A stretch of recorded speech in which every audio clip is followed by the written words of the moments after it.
Tahukah kamu bahwa manusia yang paling sering membuat seorang penguasa tersenyum lebar adalah manusia yang sama yang berhasil membuatnya menangis terseduh-seduh mengingat ajal?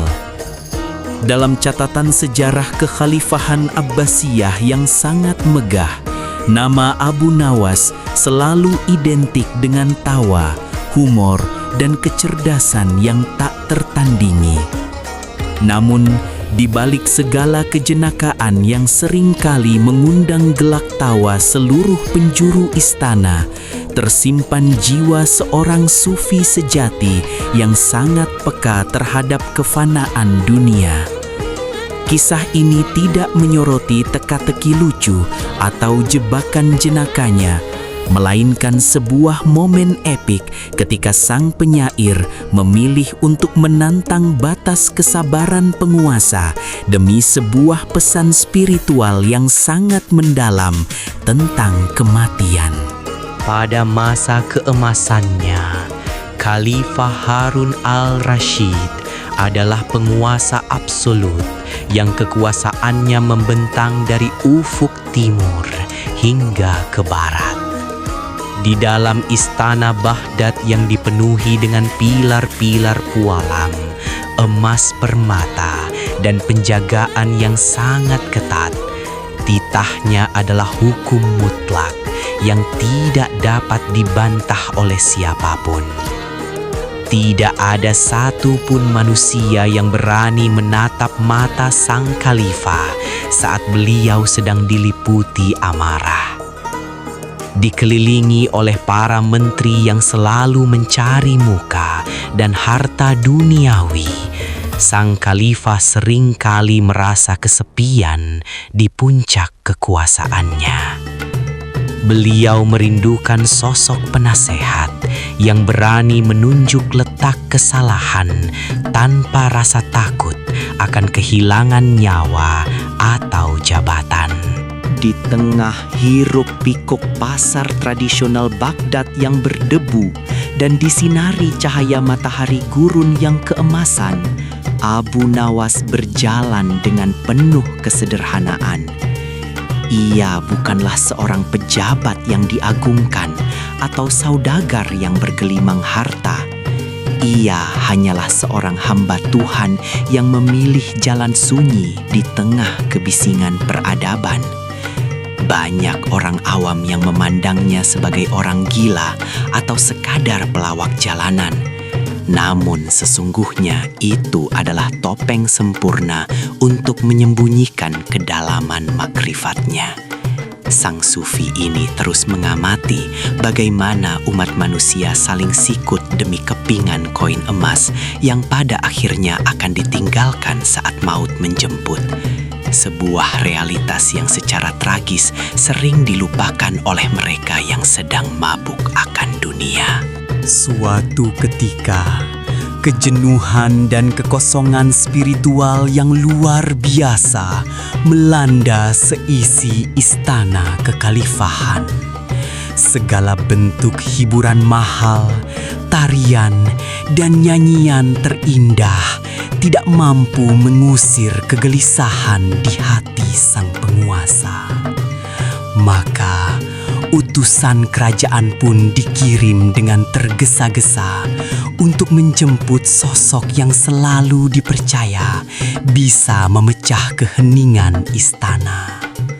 Saat Abu Nawas melangkah masuk melewati gerbang raksasa istana yang berlapiskan perunggu dan dijaga ketat oleh prajurit bersenjata lengkap, ia sangat menyadari bahwa nyawanya selalu berada di ujung pedang.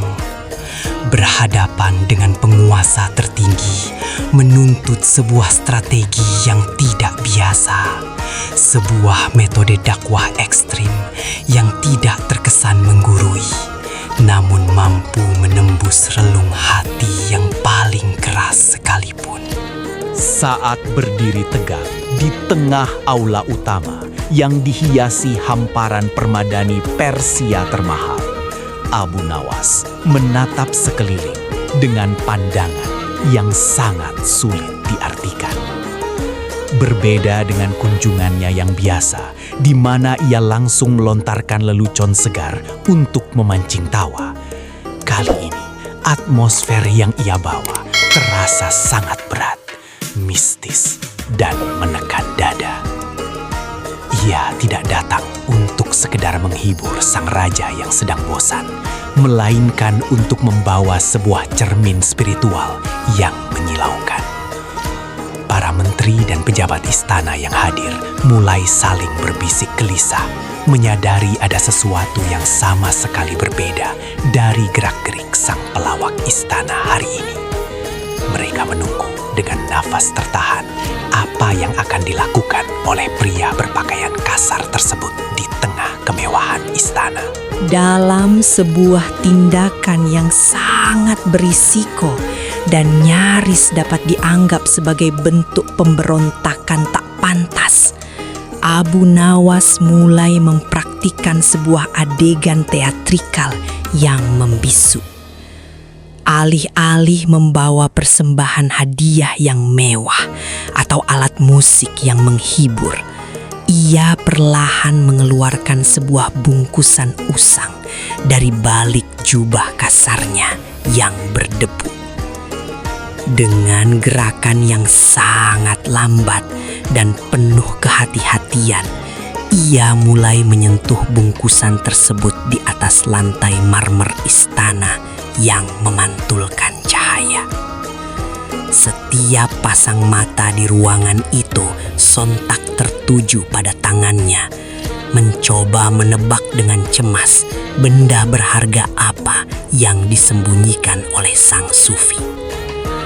Ketenangan Abu Nawas dalam mengeksekusi rencananya menunjukkan betapa ia telah melepaskan segala ikatan ketakutan terhadap ancaman hukuman duniawi.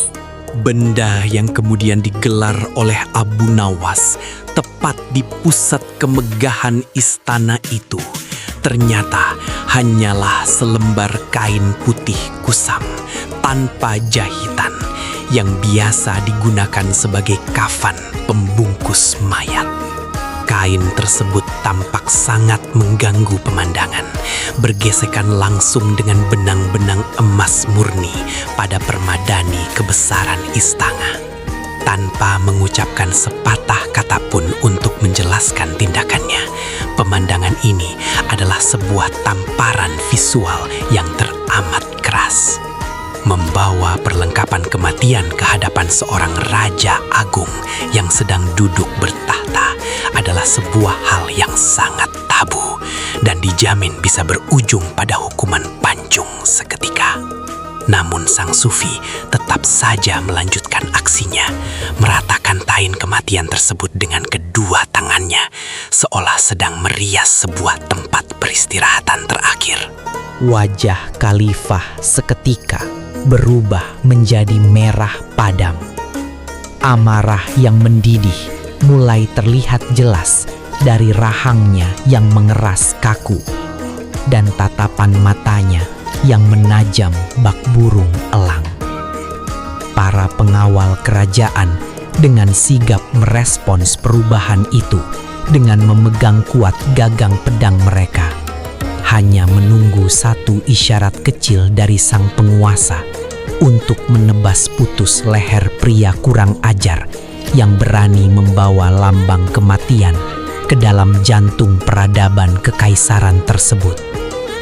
Kesunyian yang tercipta di dalam ruangan raksasa itu begitu pekat, hingga suara detak jantung dan hembusan napas pun terasa menggema. Dalam benak sang raja yang berkuasa, tindakan ini sangat mungkin diartikan sebagai sebuah kutukan buruk atau pertanda ancaman makar berdarah. Sama sekali tidak terpengaruh oleh bunyi denting pedang mematikan yang mulai terhunus di sekitarnya. Abu Nawas terus menuntaskan pesannya. Ia berpura-pura mengukur panjang dan lebar rentangan kain kafan tersebut.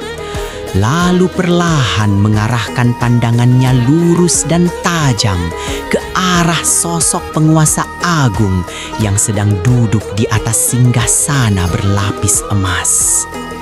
Melalui bahasa isyarat tubuh yang luar biasa mendalam, sang sufi mengomunikasikan realitas paling pahit dari sebuah kehidupan. Ia mengisyaratkan bahwa seberapapun luasnya benua yang berhasil ditaklukkan, seberapapun menggunungnya tumpukan perak yang disimpan di perbendaharakan negara, pada titik akhirnya kelak, batas akhir kepemilikan mutlak seorang raja di dunia ini hanyalah selembar kain kasar yang bahkan tidak memiliki saku untuk menaruh satu koin pun.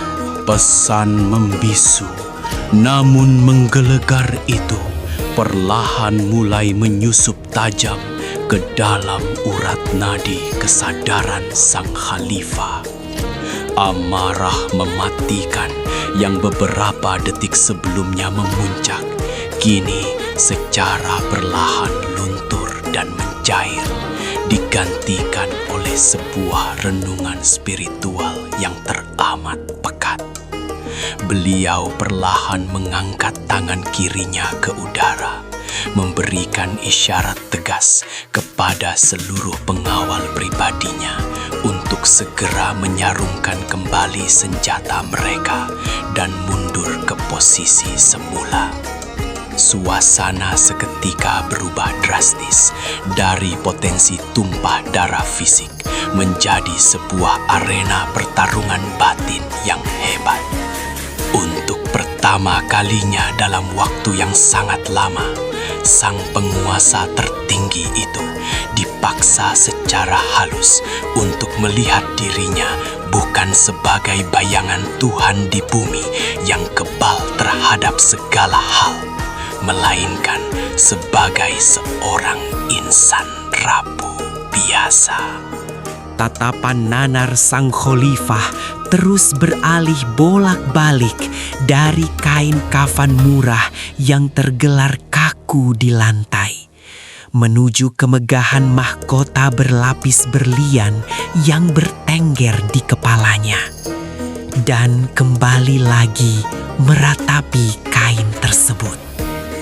Seluruh ilusi kekuasaan tanpa batas yang selama ini menyelimuti ego kepemimpinannya seakan hancur berkeping-keping menjadi debu di hadapan kebenaran mutlak yang disajikan oleh Abu Nawas. Beliau mendadak menyadari dengan sepenuh jiwa bahwa ratusan ribu pasukan berkuda yang gagah berani dan benteng batu yang tak tertembus senjata manapun tidak akan pernah sanggup menahan satu langkah pun dari kedatangan malaikat maut. Pesan yang dihantarkan tanpa satu pun kalimat teguran lisan itu ternyata merobek kesombongannya jauh lebih tajam daripada ribuan khotbah yang pernah didengarnya. Dinding pertahanan emosional sang penguasa terbesar itu akhirnya jebol seketika. Air mata yang selama bertahun-tahun selalu ditahan di balik benteng citra ketangguhan seorang penakluk besar, kini mengalir deras membasahi helaian janggutnya yang tebal. Khalifah Harun al-Rashid, pria yang namanya paling ditakuti dan dihormati di seluruh penjuru daratan Timur Tengah dan Eropa, kini tertunduk lemah dan menangis terseduh-seduh di atas panggung singgasananya sendiri. Tangisannya sama sekali bukanlah tangisan ketakutan seorang pengecut yang lari dari medan perang, melainkan murni tangisan penyesalan dan kesadaran spiritual terdalam dari seorang hamba yang mendadak teringat betapa beratnya beban pertanggungjawaban kepemimpinan yang akan ditagih di pengadilan